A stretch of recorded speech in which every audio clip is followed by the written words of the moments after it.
मैं हूं योगेंद्र, आप देख रहे हैं हमारी विशेष पेशकश दिल्ली के जनता का फैसला। और फैसले में क्या कुछ सामने निकल के आ रहा है, आप स्क्रीन पे देख रहे हैं। अगर अभी की बात करें तो अरविंद केजरीवाल पहले 3 राउंड तक वो पीछे चल रहे थे, लेकिन अब आगे हो गए हैं। मनीष सिसोदिया पहले कुछ देर के लिए आगे चले, लेकिन फिर पीछे हो गए। अतिशी लगातार पीछे चल रही है। कैलाश गहलोत जो आम आदमी पार्टी का दामन छोड़ करके भाजपा के साथ हाथ मिलाया, वो आगे चल रहे हैं। तो आप तस्वीरों में आप देख रहे हैं लगातार आप कौन आगे कौन पीछे। तो ये दिल्ली की जनता का रुझान आपके सामने आ रहा है। तो चले, हमारे साथ इस वक्त जयपाल सिंह मांडोता भाजपा से जुड़े हुए हैं स्टूडियो में, और गिरधारी सेपट जी हमारे साथ आम आदमी पार्टी से हैं। राय सिंह गोदारा साहब हमारे साथ कांग्रेस से जुड़े हुए हैं। सभी का स्वागत है। मैं सबसे पहले सेपट साहब आपके पास में आना चाहूंगा, क्या रिएक्शन रहेगा अभी ये जो सामने कुछ हम दिखाई दे रहे हैं उसमें? अगर यही स्टैंड करते हैं तो आपकी सरकार जा सकती है। देखिए सर, अभी प्रारंभिक रुझान है और प्रारंभिक रुझान में आगे पीछे चलता रहता है। अभी 3 राउंड की जो काउंटिंग हुई है और इसमें आगे पीछे कुछ बूथ हैं जो आगे बीजेपी के होते हैं, कुछ कांग्रेस के होते हैं, कुछ आम आदमी पार्टी के होते हैं। तो शुरुआती रुझान है। बाकी हमारा शुरुआती में जो चरण था उसमें 8 सीट पे हम लीड ले रहे थे, अब 27 पे गए, 30 तक चले गए। तो निश्चित रूप से हमारी सरकार बनेगी और निष्पक्ष बनेगी, स्वतंत्र सरकार बनेगी, पूर्ण बहुमत की सरकार बनेगी। और साथ ही ये कहना चाहता हूँ कि बीजेपी जिस तरीके से लीड ले रही है, तो इसमें ये तो सामने आ रहा है कि जनता ने बीजेपी को भी समर्थन दिया है, आम आदमी पार्टी को भी समर्थन दिया है, और दोनों का कंटेस्ट है, कांटे की टक्कर है। और अभी बाकी रुझान जो आने वाले समय में देखने को मिलेगा, हमने जनता से काम पे वोट मांगा है, ईमानदारी पे वोट मांगा है, और जनता ने हमको वोट दिया है। ऐसा नहीं है कि हमको नकार दिया। और निश्चित रूप से अभी 20 राउंड की जो काउंटिंग है, तो अंतिम दौर तक जाते जाते हमारी सरकार है वो बहुमत में आएगी और बिल्कुल सरकार बनेगी सर। तो आपको लगता है कि थोड़ा इंतजार करना चाहिए, भी कुछ कहना जल्दबाजी होगा? बिल्कुल सर, अभी इंतजार करना चाहिए। अभी प्रारंभिक रुझान है और इनमें समय लगता है, राउंड टू राउंड बदलती रहती है तस्वीरें। और सबसे बड़ी बात यह है कि दोनों ही पार्टियों के बीच में जो गैप है वो बहुत माइनर गैप है, 500, 200, 400 ये गैप चल रहा है। तो किसी निर्णय पे पहुंचना अभी थोड़ी जल्दीबाजी होगा, समय का थोड़ा इंतजार करें, सुखद खबर आएगी आम आदमी पार्टी के लिए। चले, समय का इंतजार करना चाहिए, और समय ठहरता नहीं है, वो तो हमें ही ठहर करके इंतजार करना होगा। राय सिंह जी, आपके पास में आना चाहूँगा। क्या लगता है, कांग्रेस 13 साल से बाहर है और अभी तक की जो स्थिति दिखाई दे रही है उसमें शून्य आ रहा है सामने, तो आप कुछ स्थिति में आएंगे, सत्ता की चाबी होगी, या फिर आप लोग मान के चल रहे हैं कि चले हमने चुनाव लड़ा और ठीक है, जनता ने साथ नहीं दिया? देखिए साहब, कि जहाँ तक सवाल कांग्रेस पार्टी की चुनाव लड़ने का प्रश्न है, हमने बहुत मजबूती से इलेक्शन लड़ा है। और हम जो है इन दोनों पार्टियाँ, मैं तो ये बात हमेशा कहता रहता हूँ, ये अन्ना के आंदोलन से निकली हुई दोनों पार्टियाँ हैं। और अन्ना के आंदोलन के अंदर इन्होंने एक झूठा प्रपंच बना करके पूरे देश में एक माहौल ख़राब करने का प्रयास किया। और उनका आंदोलन जब एकदम ख़त्म होने की कगार पे पहुंचने लगा, तो आरएसएस के लोगों ने भेष बदल के उस आंदोलन को अपना सहयोग किया और एक झूठा बवंडर बना करके, झूठे आंकड़े प्रसारित करके, और इस तरह का एक माहौल बनाया गया पूरे देश में और दिल्ली में। तो उस आंदोलन से जो इस तरह से प्रचारित किया गया कि जो हिंदुस्तान के अंदर जो तमाम जो चीज़ें हैं वो पूरा, मतलब कांग्रेस पार्टी और इनके तमाम नेता ज़बरदस्त भ्रष्टाचार में डूबे हुए हैं, और इस तरह का एक वातावरण खड़ा किया गया, लोगों को गुमराह किया गया। और उस जो आंदोलन था, उस आंदोलन से 2 लोग नेता बन के निकले। एक नरेंद्र मोदी जो देश के प्रधानमंत्री बने, और दूसरे माननीय केजरीवाल जी जो वहाँ पर अपने दिल्ली के मुख्यमंत्री बने। नुकसान कांग्रेस को, निश्चित तौर पे क्योंकि माहौल कांग्रेस के खिलाफ इस तरह का बनाया गया, इस तरह का एक बवंडर खड़ा किया गया पूरे देश के अंदर। और उस चुनाव के अंदर इतना ज़बरदस्त लॉस हुआ हमको, कांग्रेस पार्टी को, कि हमारा जो वोटर था वो बड़ी संख्या में, ज़्यादातर जो है हमारी प्रायोरिटी में, मुझे कहना चाहिए कि हमारी प्रायोरिटी उस समय भाजपा को हराने की हो गई थी। और उसका खामियाजा निश्चित तौर पे हम लगातार पिछले 10 साल से भुगत रहे हैं। लेकिन इस बार का जो चुनाव का जहाँ तक प्रश्न है, हमने मजबूत उम्मीदवार उतारे हैं। हमने हमारे जो आपके कहना चाहिए कि शीला दीक्षित जी के बेटे को इनके सामने, केजरीवाल जी के सामने उतारा है। इसी तरह से हमारी राष्ट्रीय महिला कांग्रेस की अध्यक्ष है, वो इनकी मुख्यमंत्री के सामने इलेक्शन लड़ रही है। और मुझे कहना चाहिए कि ये दोनों पार्टियां एक ही थैली का चट्टा बट्टा है। और बीजेपी का तो मकसद ये है कि किसी भी सूरत में वहाँ पे कांग्रेस नहीं आना चाहिए, और वो काफ़ी हद तक उस चीज़ में वो कामयाब रहे हैं। मैं समझता हूं पिछले 2 जो चुनाव हुए हैं उसके अंदर जी। हम अगर देखते हैं तो। जी जयपाल जी, आपके पास में आना चाहूंगा। अभी वर्षों बाद, यानी कि 23 साल बाद आप लोग इस स्थिति में दिखाई दे रहे हैं, और आम आदमी पार्टी का कहना है कि अभी जल्दबाजियों का प्रारंभिक रुझान है, क्योंकि 20 राउंड हैं, 3 राउंड की अभी सामने आ रही है स्थिति। तो इनको भरोसा है कि हम सरकार बनाएंगे, लेकिन अभी रुझान फिलहाल आपके लिए गदगद कर देने वाले हैं। तो क्या लगता है कि स्टैंड करेंगे? आम आदमी पार्टी के जो दावा है उसमें दम है?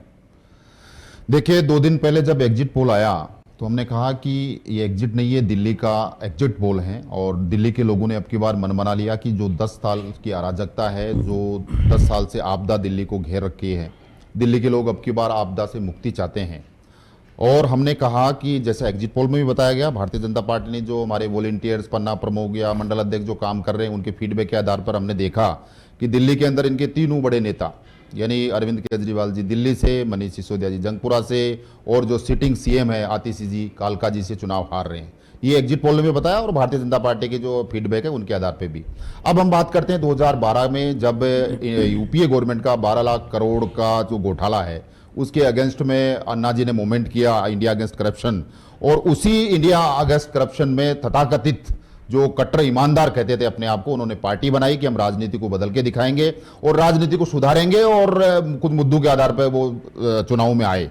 और दिल्ली की जनता ने बेशक उनको मौका दिया, 10 साल तक राज करने का मौका दिया, लेकिन जो पिछले 10 सालों में जिस प्रकार की अराजकता और उद्दंडता दिल्ली के लोगों ने देखी, जिस प्रकार आपदा दिल्ली ने देखी, तो उनके लिए मुझे कहना चाहूंगा कि तुम जो चाहते तो बहुत कुछ कर सकते थे, मेरे आंसू तेरी आंखों से निकल सकते थे, मगर तुम तो ठहरे झील के पानी की तरह, दरिया बनते तो आगे निकल सकते थे। आपने दारू बेचने का काम किया, लिकर घोटाले में देश का पहला शिक्षा मंत्री जो लिकर घोटाले में जेल गया, इस प्रकार के उदाहरण दिल्ली ने देखे। और ऊपर से नीचे जो अपने को कट्टर बेईमान कहते थे, आज वो जो कट्टर ईमानदार कहते थे, आज कट्टर बेईमानों की श्रेणी में खड़े हो गए, और इनके टॉप 10 लीडर जेल गए। दिल्ली के लोगों ने उनके प्रति गुस्सा निकाला है, और आज मैं समझता हूं दिल्ली के लोग इस आपदा से मुक्त हो रहे हैं। और जैसा मैंने कहा कि भारतीय जनता पार्टी केवल हवा हवाई में नहीं, हमने पहले कहा, एग्जिट पोल से पहले भी कहा कि लोकसभा इलेक्शन 6 महीने पहले, 7 महीने पहले भारतीय जनता पार्टी को 50+ वोट मिले थे, 50% प्लस, और 53 या 54 सीटों में लीड किया। और हमारा वही मानना है कि भारतीय जनता पार्टी जो मेजोरिटी 36 है उसको क्रॉस करते हैं 50+ सीटें दिल्ली में लेने जा रही है, फुल मेजोरिटी के साथ सरकार। लेकिन जयपाल जी, ये स्थिति 2019 में भी बनी थी, इतनी सीटों पे आ गई थी। उस समय पार्लियामेंट इलेक्शन में वोटिंग परसेंटेज भी अच्छा था, आपकी सीटें भी आई, और लेकिन उसके तुरंत बाद ही जैसे असेंबली इलेक्शन हुए 2020 में, तो बीजेपी का सफाया हो गया, महज 8 सीट मिल पाई। लेकिन इस बार का जो दिल्ली का माहौल था, दिल्ली का मूड था, वो अलग था। जो पिछले 5 साल का यदि टेन्योर देखें, और आम आदमी पार्टी ने जिस प्रकार की अराजकता दिल्ली में की, जो मानो पंजाब में सरकार बनाई इन्होंने, दिल्ली में ये कहते हैं कि हमारे को काम नहीं करने दिया। हम कह रहे हैं कि केंद्र सरकार की योजनाएं, जो आयुष्मान योजना थी, 500+ वहां जनौषधि केंद्र खोलने थे, वो नहीं खुले। पंजाब में भी इन्होंने सरकार बनाई, वहां तो कोई इंटरफेयर नहीं है, वहां भी इनके लोग ठीक से काम नहीं कर पाए, अपने वादों के मुताबिक लोगों के साथ कमिटेड नहीं रहे, और पंजाब में भी इनकी हालत ठीक नहीं है। इसलिए भारतीय जनता पार्टी पहले दिन से, लोकसभा इलेक्शन से पहले ही विधानसभा चुनाव की तैयारी में थी। हमारा पन्ना प्रमुख, वॉलंटियर्स, बूथ कार्यकर्ता वहां पर मजबूती के साथ में जुटे हुए थे, और वहां पर घर घर जाके इस बात को कहेगा कि दिल्ली में जो आपदा है, दिल्ली को 50 साल पीछे ले गई, दिल्ली की केंद्र सरकार की योजना यहां लागू नहीं होने दे रही है। और सबसे बड़ी बात, माननीय प्रधानमंत्री दिल्ली के लोगों को, गरीब लोगों के लिए मकान बना के देना चाह रहे थे, ये अपना शीश महल बनाने में रहे। 70 लाख रुपए के कर्टन, जो शीला दीक्षित के खिलाफ कहते थे कि 8 AC लगी हुई थी, आज अरविंद केजरीवाल जी की कहीं वेगनार नजर नहीं आती है। जहां तक बीजेपी और आम आदमी पार्टी का जो मेरे कांग्रेस साथी करे, उनको कहना चाहूंगा कि अरविंद केजरीवाल जी सौगंध खाते थे, मेरे बच्चों की सौगंध में कांग्रेस और साथ में नहीं, आप एक ही हैं। आपने सरकारें बनाई है, 6 महीने पहले इंडी गठबंधन में आप साथ में थे। वापस आ रहा हूं आपके पास में, मैं वापस लौटूंगा। गिरधारी जी, आपके पास में आना चाहूंगा मैं। थोड़ा सा जंप कर रहे हैं आप, लेकिन अभी भी बीजेपी रुझान के हिसाब से क्लियर मेजोरिटी हासिल करती दिखाई दे रही, यही अगर रुझान स्टैंड करते हैं तो? सर देखिए, रुझान अभी मैं पहले भी बोल चुका हूं कि प्रारंभिक चरण के हैं, और अभी हम 8 से 31-32 तक पहुंच रहे हैं, और अभी समय बाकी है, अभी 2-3 घंटे में और राउंड्स क्लियर होंगे। और निश्चित रूप से हमारे को ना एग्जिट पोल में स्टैंड दिया जाता है, ना कोई और पोल में दिया जाता है, क्योंकि आम आदमी पार्टी एक नई विचारधारा की राजनीति लेके आई, और वो राजनीति ऐसी थी कि काम के आधारित राजनीति, और उस राजनीति को दिल्ली की जनता ने स्वीकार किया, पंजाब की जनता ने स्वीकार किया, इवन गोवा में स्वीकार किया, गुजरात में हमको 14% वोट मिले। असम में हमारे पार्षद हैं, अभी तो उत्तराखंड में भी हमारे पार्षद और मेयर बन रहे हैं। तो निश्चित रूप से हमारा जो है निश्चित रूप से विस्तार हो रहा है, देश की जनता हमको पसंद कर रही है, हमारे काम को पसंद कर रही है। और आज शिक्षा और स्वास्थ्य जिस पे कोई भी सरकार है वो ध्यान नहीं देती थी, उसका कारण ये था कि सरकार के बैठे जो अधिकारी हो चाहे नेता हो, उनको उससे कोई फायदा नहीं होता था। आज शिक्षा ऐसा जगह है, शिक्षा जिसमें एक परिवार को शिक्षित होने पे आने वाली पीढ़ियां बदल जाती है। तो निश्चित रूप से केजरीवाल जी ने उन मुद्दों पे काम किया जो एक आम जनता के लिए जरूरी थे। वरना बड़े बड़े सपने और हवाई जो सपने हैं वो तो बीजेपी कांग्रेस दोनों ने आज तक दिखाया ही है, लेकिन उसका जमीन पे कोई प्रभाव नहीं पड़ा और दिल्ली की जनता लाभान्वित है। दिल्ली की जनता को आज शिक्षा, स्वास्थ्य, बिजली, पानी जो फ्री मिल रहा है, निश्चित रूप से वो इस महंगाई के दौर में उनको राहत देती है। और दिल्ली की जनता केजरीवाल जी को छोड़ के कहीं नहीं जाने वाली है। ये रुझान है, टीवी है, मीडिया है, ये गोदी मीडिया का जो सिस्टम चल रहा है उसमें तो कहना ही क्या। बाकी जो आज सच्चाई है ग्राउंड पे, हम ग्राउंड पे जाते हैं, जनता पसंद करती है, जनता लाइक करती है, फिर हमको अवसर दे रही है। और जिस तरह से बीजेपी हमको अराजकता का जो आरोप लगा रही है कि दिल्ली में अराजकता फैलाएगी, मैं आपसे निवेदन करना चाह रहा हूं कि दिल्ली में अराजकता यानी कि किसी भी उदंडता का कंट्रोल जो होता है पुलिस होता है, और पुलिस केंद्र सरकार के अधीन है, गृह मंत्रालय के अधीन है। तो उदंडता और अराजकता को रोकने का काम तो बीजेपी का ही है, क्यों नहीं रोक पा रही है। दिल्ली में आज महिलाओं पे अत्याचार हो रहे हैं, रोज मर्डर हो रहे हैं, गैंगस्टर चल रहे हैं। तो केंद्र सरकार के गृह मंत्री जी को ये इस्तीफा देना चाहिए कि दिल्ली में राजधानी है जिसमें पूरे संसार की नजरें रहती है, सभी देशों के राजदूत रहते हैं, वहां पे बड़े सेंसिटिव इलाके हैं, उन पे ध्यान देना चाहिए कि दिल्ली पीसफुल रहे, दिल्ली में साफ सुथरा वातावरण रहे, जिससे देश विदेश में छवि खराब नहीं हो। तो केंद्र सरकार को इस पर ध्यान देना चाहिए। और बात करते हैं कि भ्रष्टाचार में डूब गई और दिल्ली को लूट लिया, जब मैं कहना चाहता हूं कि बीजेपी का तो भ्रष्टाचार ही चरित्र है। बीजेपी का ऐसा कोई चरित्र नहीं है जिसमें उसको कोई समाज की अंतिम छोर पे बैठे हुए व्यक्ति को कोई ध्यान देना है, उसके लिए कोई काम करना है। आम आदमी पार्टी ने काम करके दिखाया है। भ्रष्टाचार में बीजेपी भ्रष्टाचारियों से गठबंधन करती है, उनको सत्ता में लाती है। आज न जाने दसों लोग मैं आपको नाम गिना सकता हूं जिनको बीजेपी ने आरोपित माना और कहा कि ये 70,000 करोड़ का घोटाला, इसमें 1,000 करोड़ का, इसमें 5,000 करोड़ का, वो चाहे महाराष्ट्र के देख लो, असम के देख लो, नाम नहीं लेना चाह रहा मैं, लेकिन उन सब के साथ में इन्होंने गठबंधन किया, सरकारें बनाई, उनको बड़े बड़े पद दिए।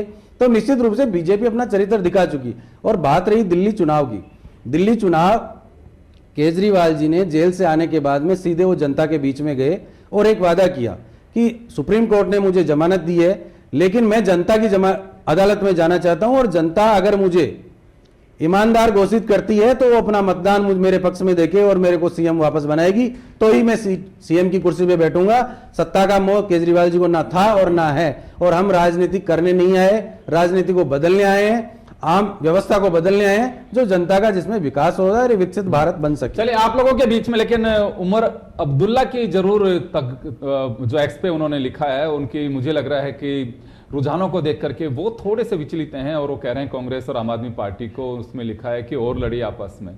तो ये जो नतीजे सामने आ रहे हैं उसको लेकर के वो भी थोड़े चिंतित हैं कि आपस में अगर लड़े नहीं होते तो रिजल्ट कुछ और हो सकते थे, क्योंकि इंडिया गठबंधन का हिस्सा हैं वो। और तो ये कुछ नेताओं को तकलीफ होगी गिरधारी जी अगर कुछ रिजल्ट ऊपर नीचे होते हैं तो। जैसे उमर अब्दुल्ला का पहला एक अभी कमेंट सामने आया है। ये देखो, उमर अब्दुल्ला जी के व्यक्तिगत विचार भी है। और जब इंडिया गठबंधन था तो इंडिया गठबंधन में ये सब तय हुआ था कि भाई चलो मिलके लड़ेंगे, ये लड़ेंगे। लेकिन हरियाणा में हमने 5 सीट इनसे मांगी थी कि 5 सीट हमें दे दो, बाकी अब आप लड़ लो। लेकिन कांग्रेस के जो आला कमान जो राहुल गांधी जी हैं, उन्होंने इसको स्वीकार भी किया, लेकिन जो राज्य की जो टीम है उन्होंने नहीं माना और उसका परिणाम गलत है। तो निश्चित रूप से संगठन में शक्ति होती है, अगर कोई विखंडन होता है तो नुकसान होने के पूरे चांस होते हैं, बाकी जनता तय करेगी। बिल्कुल आप सही कह रहे हैं कि ये तो देखिए सब एजेंडा बेस्ड होता है और नेता तय करते हैं किसको क्या, कार्यकर्ता का अपना काम होता है कि वो अपना काम करे। लेकिन कुछ फुटेज आने लग गए हैं कि भाजपा के नेताओं में काफ़ी उत्साह दिखाई दे रहा है और वो धूम धड़ाके के साथ में उन्हें लग रहा है कि अब सरकार बनने जा रही है। लेकिन रिजल्ट कुछ अभी 29 से 32 तक पहुंची है, बीजेपी 41 से 38 पे वापस आई है। मैं राय सिंह जी आपके पास में आना चाहूँगा जी। स्थिति अभी आपका लंबा एक एक्सपीरियंस है, पटाखे फोड़ना शुरू कर दिए हैं बीजेपी के लोगों ने, तो भरोसा है बीजेपी को सरकार बनाने का या फिर जल्दबाजी है अभी? देखिए, मैं आपको बताऊं सर शर्मा जी, कांग्रेस पार्टी जो है वो लोकतंत्र की प्रहरी है और संविधान की रक्षक है। हमारे नेता राहुल गांधी जी आज संविधान को लेकर के, संविधान की रक्षा के लिए और लोकतंत्र को बचाने के लिए हमारी लड़ाई है। हम इस चुनाव के अंदर, आप ये मत समझिए कि हम इस चुनाव के अंदर कोई राज बनाने के लिए उतरे थे। हम इस चुनाव के अंदर लोकतंत्र को बचाने के लिए उतरे थे। आपने अभी कल देखा, राहुल जी ने एक प्रेस कॉन्फ्रेंस करी दिल्ली के अंदर, जो तमाम अखबारों ने, सोशल मीडिया में तमाम जगह वो चीज़ें छाई हुई है। और मेरा ये आरोप नहीं है, ना ही हमारे नेता का आरोप था, कि बताया गया कि महाराष्ट्र के अंदर 5 सालों के अंदर 32 लाख वोट जुड़े और लोकसभा चुनाव और विधानसभा चुनाव के दरमियान जो 5 महीने का जो अंतर था उसके दौरान में 39 लाख वोट जुड़े। और सबसे बड़ी बात कि जो वहां का वयस्क जो मतदाता है उससे ज्यादा वहां पर वोटर लिस्ट में लोग हैं। तो राहुल जी ने वहां इलेक्शन कमीशन से ये गुहार लगाई, ये विनती करी कि साहब आप तो हमको लोकसभा और विधानसभा की जो वोटर लिस्ट है वो हमको दे दीजिए। मैं आपको बताना चाहता हूं कि सबसे बड़ा सवाल जो है वो लोकतंत्र को बचाने का इसलिए भी है कि आज इलेक्शन कमीशन जो है उस पर बड़े बिग क्वेश्चन मार्क्स हैं। आप जो भारतीय जनता पार्टी की सरकार है दिल्ली में बैठी हुई, जो पहले चुनाव आयोग को चुनने की जो प्रक्रिया थी, उस प्रक्रिया में विरोधी दल के नेता थे, प्रधानमंत्री थे और हमारे चीफ जस्टिस ऑफ इंडिया थे। मैं इनसे पूछना चाहता हूं, राहुल जी ने भी पूछा कि क्यों जो चीफ जस्टिस ऑफ इंडिया थे उनको हटा करके और उनकी जगह किसी भाजपा के सांसद को उसका सदस्य बना दिया गया। 3 लोगों की कमेटी बनती है जिसमें 2 बीजेपी के हैं और एक, मतलब कहना चाहिए कि एक खाली फॉर्मेलिटी के लिए उन्होंने नेता प्रतिपक्ष को वहां पे रखा।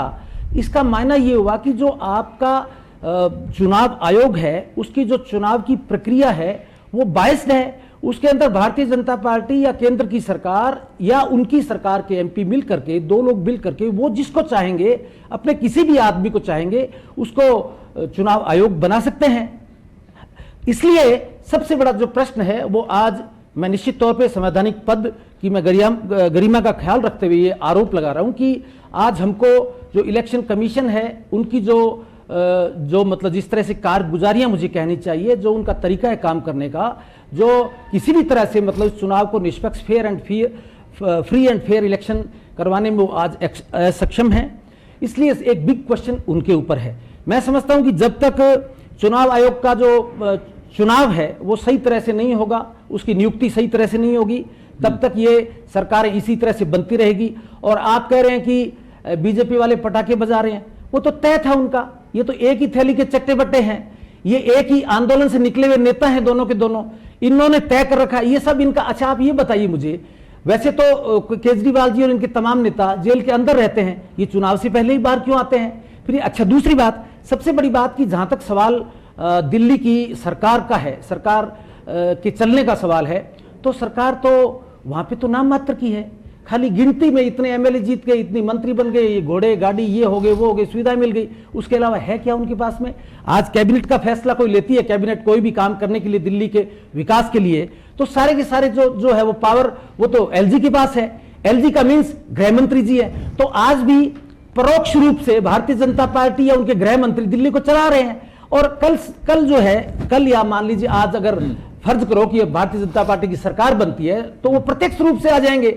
वो तो अब तक परोक्ष रूप से चल रही थी उनकी सरकार। आपको लग रहा है कांग्रेस के खिलाफ थे बस ये दोनों? निश्चित तौर पे उनका एक मकसद है, भारतीय जनता पार्टी का एक ही मकसद है, क्योंकि उनको डर लगता है राहुल गांधी से, कांग्रेस पार्टी से, कांग्रेस के इतिहास से, कांग्रेस की जो बलिदान की जो एक लंबी फेहरिस्त है उससे, और इस देश को आजादी की लड़ाई में लड़ करके इस देश को आजाद कराने वाली पार्टी, आम गरीब की पार्टी, उन लोगों की ये पार्टी है। तो इसलिए सबसे बड़ी तकलीफ अगर इनको भारतीय जनता पार्टी को डर किसी का है तो राहुल गांधी का और कांग्रेस पार्टी का है। इसलिए दोनों की मिली भगत है। अब बहुत सारे प्रश्न आते हैं। मैं आपको एक बेसिक बात बताता हूं कि ये जो चुनाव भारतीय जनता पार्टी है, कहते हैं साहब बड़ी प्रवीण है अपनी व्यू रचना के अंदर। इनके कई सारे, मुझे कहना चाहिए कानून की भाषा में बोलते हैं मोडस ऑपरेंडी, वारदात करने के तरीके। ये कई सारे इनके वारदात करने के मोडस ऑपरेंडी है इनकी। जैसे नंबर 1, इन्होंने इस बार नया फार्मूला लगाया कि चुनाव से पहले अपने जो पक्ष के वोट थे वो वोट बढ़ाए। जो 39 लाख वोट मैं आपको बता रहा हूं 5 महीने में बढ़े, वो सारे के सारे भारतीय जनता पार्टी या उनके गठबंधन के लोगों को मिले। कांग्रेस पार्टी और उनके गठबंधन को उतने ही वोट मिले ऑलमोस्ट लगभग जितने की लोकसभा चुनाव में महाराष्ट्र में हमको मिले थे। तो एक नई टैक्टिस इन्होंने चालू कर दी। मशीन इनकी अपनी है, मशीन के बारे में तमाम तरह की बातें हुई। ईवीएम के बारे में, ईवीएम के लिए एक इंजीनियर हैं, वो इनके 20 या 22 हजार रुपए जमा कराने को तैयार हैं। ये कहते हैं साहब आइए ईवीएम को हैक करके बताइए। तो क्यों नहीं इलेक्शन कमीशन 20-22 हजार रुपए जमा करा करके जो ईवीएम की मशीन है वो उस इंजीनियर को देके देते नहीं है। इनके ये इनकी मोडस ऑपरेंडी है। ये तमाम हथकंडे अपनाते हैं। किस तरह से प्रजातंत्र पे इन्होंने कब्जा किया है, ये हिंदुस्तान की कहते हैं कि लोकतंत्र के लिए और संविधान के लिए एक बहुत बड़ा खतरा बनता जा रहा है। और हमें मैं वापस देश की जनता को इसके लिए सावधान रहना पड़ेगा। सर मैं रोकना चाहूंगा। तो चलिए अभी एक बार फिर अरविंद केजरीवाल पीछे हो गए हैं, आतिशी लगातार पीछे चल रही हैं, मनीष सिसोदिया एक बार बीच में आगे हुए लेकिन लगातार वो भी पीछे चल रहे हैं। तो बीजेपी के कई नेता आगे हैं लेकिन आम आदमी पार्टी के दिग्गज इस वक्त पीछे चल रहे हैं। बीजेपी के लिए चिंता की बात कही जा सकती है। खैर लेकिन अभी 6 राउंड की काउंटिंग हुई है जिसमें पता चला है कि 300 वोट के आसपास से अरविंद केजरीवाल पीछे चल रहे हैं। मैं एक बार वापस जयपाल मांडोता के पास में जाना चाहूंगा। जयपाल, आपको लगता है कि अभी कुछ और वेट करना चाहिए, क्योंकि आम आदमी पार्टी का कहना है कि बहुत जल्दबाजी होगी अभी किसी भी निष्कर्ष पे पहुंचने में? देखिए मैं नहीं समझता हूं कि कोई इसी बीच एक बार जो आपका जवाब होगा कि उसमें कहीं कोई संदेह नहीं लगता। दूसरी तरफ कांग्रेस कह रही है कि ये तो पहले से ही तय था। हाँ, वहीं पे आ रहा हूं मैं। कुल मिला के जो कांग्रेस बोल रही है और जिस पर का इतिहास और बलिदान और देश के लिए काम किया, दिल्ली के लिए शीला दीक्षित जी ने काम किया, उसके फिगर्स सामने दिख रहे हैं कि कांग्रेस पार्टी तीसरी बार भी खाता खोलने के लिए तरस रही है। कांग्रेस पार्टी का दिल्ली में जमानत जब्त हो रही है। इनके बड़े बड़े जो नेता हैं, जो पूर्व सीएम के हैं या अलका लांबा जी, सबकी जमानत जब्त हो रही है। खैर, मैं कहना चाह रहा हूं कि कांग्रेस पार्टी को अभी कह रहे हैं कि लोकतंत्र की हत्या, अभी तो 6 राउंड हुए, 5 राउंड इंतजार कीजिए, क्या पता कहीं को खाता खुल जाए या इसमें कहीं दिख जाए। जो कांग्रेस पार्टी 1947 से लेके संविधान को 80 बार रात को बदलने का काम, इस देश पे आपातकाल थोपने का काम, और जिस प्रकार से दूसरी विपक्षी सरकारों को कांग्रेस में सत्ता रहते हुए बर्खास्त किया, हटाया गया, ये देश के पब्लिक डोमेन में है। कौन सा बलिदान और कौन सा इतिहास और कौन से विकास की बात कर रहे हैं, खैर वो अलग बात है। अभी लोकतंत्र की हत्या बता रहे थे, इसके बाद में ईवीएम में ठीकरा फोड़ा जाएगा, ये सारी चीजें होगी। खैर हम इन चीजों में नहीं जाते। हम तो यही कहते हैं कि इनका शक और जो जिस प्रकार के आरोप लगा रहे हैं कि झूठे आरोप प्रत्यारोप हजार लगे, हमें कोई गिला नहीं, झूठ के गुब्बारों को बुलंदी मिले, हमें कोई शिकवा नहीं, क्योंकि शक का इलाज तो किसी हकीम लुकमान के पास ही नहीं। इसलिए ये शक है, सुबह है, वो करते रहेंगे। भारतीय जनता पार्टी मैं कह रहा हूं कि 39-40 सीटें अभी जा रही हैं, तो जो मेजोरिटी है उससे भी आगे हैं। और भारतीय जनता पार्टी साहब 50+, जैसा मैं कह रहा हूं कि 50+, हमारा इंटरनल सर्वे, हमारे एग्जिट पोल सब बता रहे हैं Bharatiya Janata party full majority के साथ सत्ता में लौटेगी। खैर वापस मैं वही जाना चाह रहा हूं कि अरविंद केजरीवाल जी 2012 में जब पार्टी बना के आए और ये लोग मिले कि हम कुछ अलग करके दिखाएंगे, हम बदलाव की राजनीति लेके आएंगे, इस राजनीति को बदल के दिखाएंगे, दिल्ली के लोगों ने एक बार नहीं उनको 3 बार मौका दिया। बात क्या थी? अरविंद केजरीवाल जी ने कहा कि मैं लोकपाल लेके आऊंगा, यमुना की सफाई करूंगा। आज वो केजरीवाल जी लोकपाल का ले नहीं लेते हैं, यमुना का ये नहीं लेते हैं। आज उनके मुद्दे अलग हो गए। जो कहते थे कि मैं छोटी सी गाड़ी में घूमूंगा, आज वो कहां है वैगनार, ये दिल्ली के लोगों ने देखा। जो अरविंद केजरीवाल जी कहते थे कि मैं 2 मकान के कमरे में रहूंगा, आज देश ने देखा कि कैसे 50 करोड़ का आलेशान शीश महल उन्होंने बनाया। जो अरविंद केजरीवाल जी की नानी कहती थी कि राम मंदिर जहां बन रहा है, राम मंदिर की जगह यहां पर हॉस्पिटल अस्पताल बनाया जाए, वो आज दिल्ली में जब जमीन खिसकने लगी तो पुजारी और ग्रंथियों के लिए उनके लिए नौकरी और सैलरी की घोषणा करते हैं। इसलिए उनके चाल चरित्र और चेहरा आम आदमी पार्टी का बेनकाब हुआ। ये जो तथाकथित कट्टर ईमानदार लोग, आज दिल्ली के लोगों ने इस आपदा को दिल्ली से बाहर करके दिखाया। इसलिए मैं कहना चाहता हूं कि दिल्ली के लोगों ने अब की बार सुशासन और राष्ट्रवाद को चुना। आम आदमी पार्टी के लिए राहत की खबर जरूर है कि मनीष सिसोदिया एक बार फिर आगे हो गए और उनका अंतर थोड़ा सा ठीक है, 2000 कुछ मतों से वो आगे हो गए हैं।